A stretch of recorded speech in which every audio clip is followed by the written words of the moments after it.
I just want to make a quick video regarding my views on moderation and self-censorship in light of a somewhat recent video posted by the Woolly Bumblebee. This is a topic I wanted to cover previously but never got around to it, so I'll just get it over with now.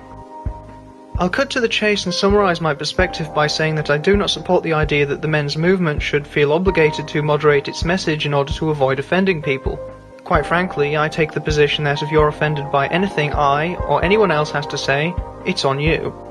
Whilst it must be said that I don't go out of my way to upset or provoke, in the same breath, I do not make accommodations to those who would like to see me moderate what I have to say to avoid hurting their feelings. My allegiance is to what I perceive to be the truth, not the indignation of individuals who take offence at what I have to say.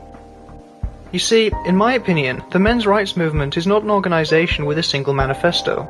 There are no rules regarding membership, and there are no rules regarding what MRAs can and cannot say.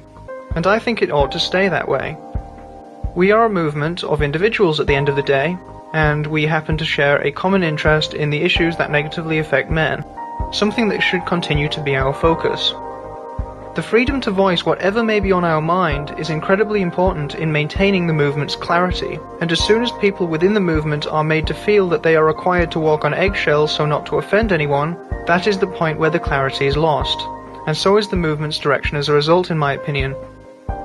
For the record, it should go without saying that I do not agree with any comment advocating violence against women, but I also don't see it as my responsibility to set aside my time to apologise for such comments as they do not represent me, nor do I accept any forwarding of the argument that such a comment is representative of men going their own way as a group, as a trend, or as a philosophical position.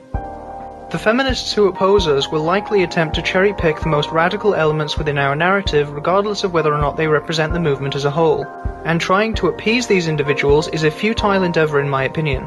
Time is better spent elsewhere. Furthermore, regarding the actual criticisms of men going their own way put forward by the Woolly Bumblebee, I would just like to say that speaking for myself, I do not personally believe that marriage or committed relationships are worth the potential emotional, legal and financial risks in today's political, cultural and economic climate. In my case, this was a purely personal and pragmatic realization, and I do not project any bitterness or hatred onto women because of such a realization. Nor do I project any bitterness onto men who still choose to engage in marriage and serious relationships. I want men to be free to live their life on their own terms, and I think women in the West are largely free to do so. There are plenty of places where women can voice their frustration, and if the men's rights movement is to become yet another one of these places, then quite frankly, it will quickly begin to lose its inertia among those who genuinely care about men's issues, and will consequently lose its utility as a movement purporting to have men's best interests at heart.